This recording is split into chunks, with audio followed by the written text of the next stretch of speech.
And most people don't mean harm. I do believe that's definitely true.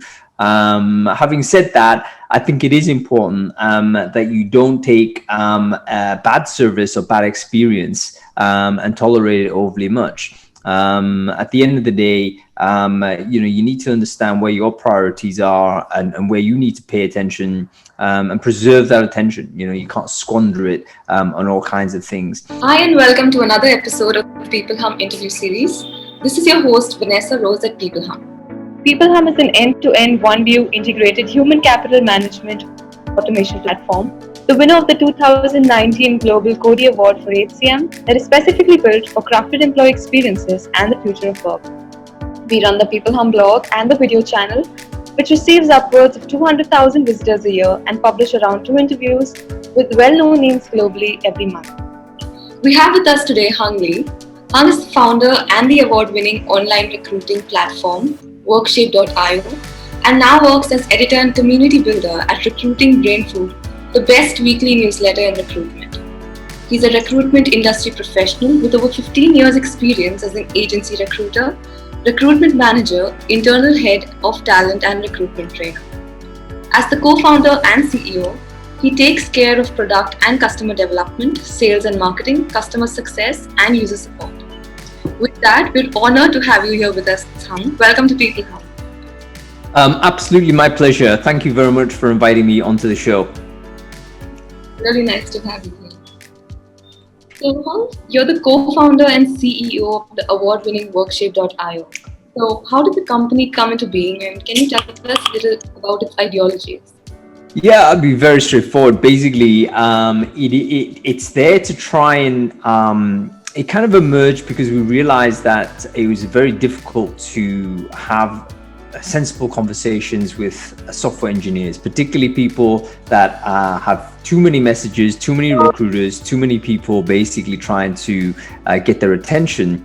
And we thought that a big part of the problem was that we, as recruiters, didn't actually know what software engineers wanted to do. And if we knew that in some way before we made the call or contact, then perhaps we would be more selective with the people that actually we would be speaking to.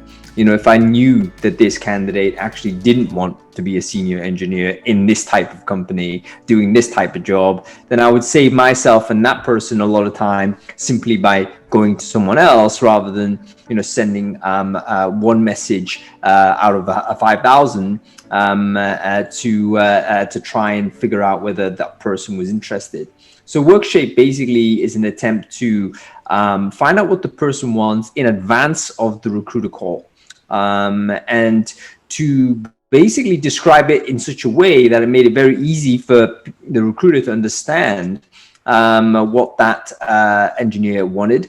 And through a matching service, hopefully match that developer to an opportunity on the platform that would be compatible. So the entire idea is to say, can we reduce the amount of outbound calls that a recruiter needs to make in order to find and interact with the right candidate? So it's just making work easy. That's so interesting. Well, it's kind of getting rid of a very important problem because no one likes to receive an irrelevant recruiter message. We've been on the end of that ourselves. It's similar to an irrelevant sales call or an email that selling you a product that you didn't want. It's just unnecessary. It's not like life-threatening, but it is one of those regular annoyances, and you can imagine if it happens every day and several times per day, and it seems to never end, then you've got a very long sort of poisonous kind of experience that can really change your view as to how you speak to people in the recruiting profession. And that, of course, has already been the case. So we're attacking this really at a very poor state where, the developers are very annoyed at recruiters. Recruiters are very frustrated because they can't speak to software engineers. We're saying, look, maybe there's a way to do it. Perhaps the way to do it is to find out what the person wants in advance of having to make some sort of qualifying call. So in stating your views on recruitment, you've mentioned that a high signal, zero noise talent marketplace. So right. Something that's caught my eye. So could you elaborate on that for a moment? Well, signal versus noise is exactly what I was referring to right there, in the sense that most bits of information that are useless you can describe as noise, and the information that is valuable you can describe as signal. Now, the problem with recruiting in general is not that there is not any signal; it's that there's too much noise. Most people, if you just eliminate all of the irrelevant communication that took place, most people probably wouldn't mind to be contacted for a job opportunity they were genuinely interested in. Be like, oh, maybe I'm not right now, but that's a really cool opportunity. Please keep in touch. Totally up for that. That's a good signal. That's not a problem. However, it becomes hidden in amongst all of those other messages that get sent randomly, that are totally irrelevant. And because it's buried in amongst that noise, it becomes very difficult for the person to spend time to go through it. And this is actually a phenomena that is true not only for recruiting, but for any kind of situation where we're trying to get to information that is relevant to us. But because our attention is a precious commodity, people are competing for that attention, and they end up throwing stuff in our way, which can detract us from it. And it's not stuff that we want. No one likes to be sold services or products that they have no interest in. And unfortunately, this is the place where we're at now, where the internet is super noisy. And how do we find a better way to get to the stuff that we want without having to spend a huge amount of time screening this stuff out? Right. Yeah, so it all comes down to how do we stand out from all that noise? Well, I would even say it's not about standing out from the noise. It's about how do we enable the person to eliminate the noise, and how do we firstly reduce the noise level at an absolute level, and secondly, how do we create services that can help just change that funnel? We're not saying it's like going fishing in the ocean. I'm not saying you need to drain the ocean. That's not the way to do it. What you need to do is to have a net that has the right kind of size to catch the fish that you want, but it's not so big that it's going to catch everything that you don't want, and it's not so small that it's going to catch nothing at all. And so we need to create that net. We need to create those tools, or create a way in which that noise can be reduced for the people out there. That's a very nice example that you gave there. So, Yeah, fishing, you learn everything from fishing. That's something we should pay attention to. So coming to culture, we've often heard that culture is driven by people in an organization, and therefore it becomes important to have the right kind of people to carry that culture forward. So do you think oftentimes recruiters are disconnected with the organization's culture, and does that lead to bad hiring? You know what? I think it does depend on which kind of culture, which kind of recruiter you're talking about. I think when you're referring to, let's say, third-party recruiter, so you're an agent, and you're selling, you have multiple clients, let's say, and necessarily you'll be a little bit more distant from those company cultures because you're only outside. You're not there every day, witnessing what is going on. You're a service provider for that organization.